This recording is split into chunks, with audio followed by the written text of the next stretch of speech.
sit. Good girl. When I'm going to release her to be free, I always have her sit first. And I'm just going to, with my right hand, lean over, pat her chest and say, go. And if I wanted to call her back to me, let's say we're on a walk and she's been free for a while and I'm letting her sniff around and do whatever and whatever she has to do, and then I want to call her back to me because I want to do a little work, a little training work. I'm going to always call her back to me when at least she's looking away from me, because you want to be practicing these things in real life situations the way it's going to happen in real life, obviously.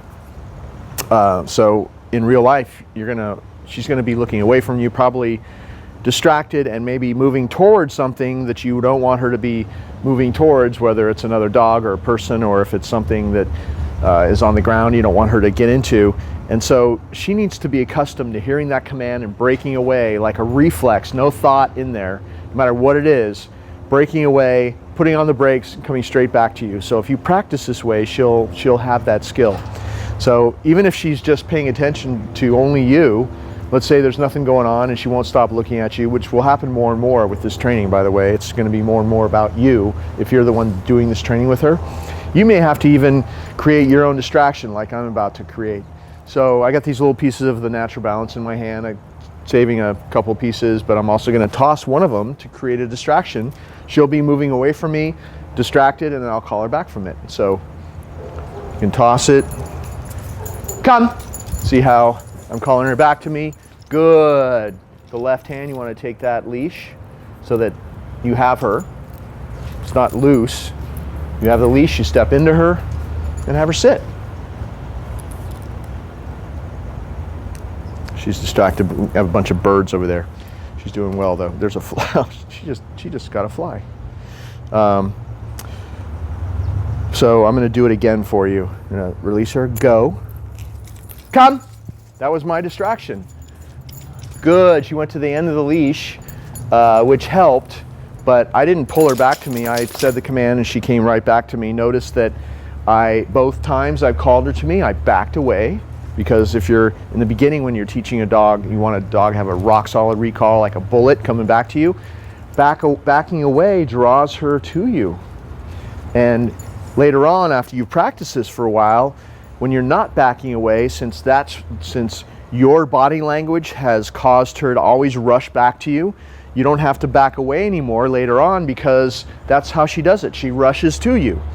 So that's why we're teaching her, and we're moving away. When you move away from the dog, they're drawn to you.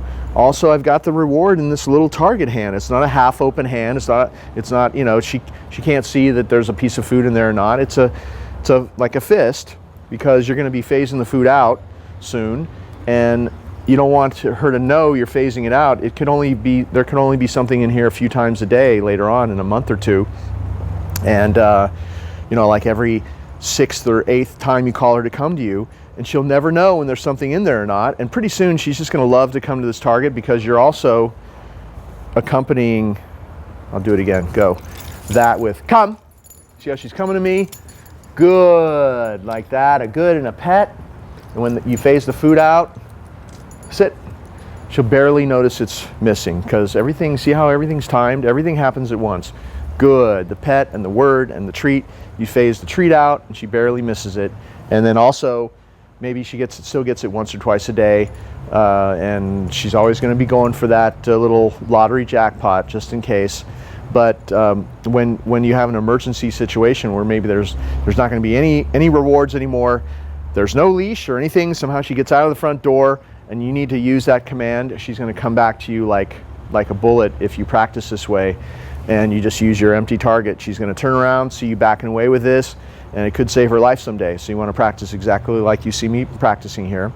This is a 6-foot leash, but if you want to start working on long distance recalls with a 20-foot long line or something like that, it's the same concept. If for some reason, I'm going to release her again, go. For some reason, she doesn't respond the first time that you say the word, you just give her a little prompt, which is just a little, it's not to cause pain, it's more like a tap on the shoulder. It's just a little like that. She's going to turn around and see you backing away with your target. She won't be able to help herself. She's going to come running to you. So that's the way it works. See that? Good. You would always want to say the word, but I just wanted to show you how it is with the body movements. Come here. And the signal. Sit. So you're never jerking really hard to cause pain. It's just a way to signal. That's how we use the leash in all situations. Just a signal. As you notice throughout the videos, 95% of the time the leash is totally loose. It's just used for little prompts and little signals like that. Good girl. This is a great place to do a little video because the birds are everywhere and it's a great distraction. Go.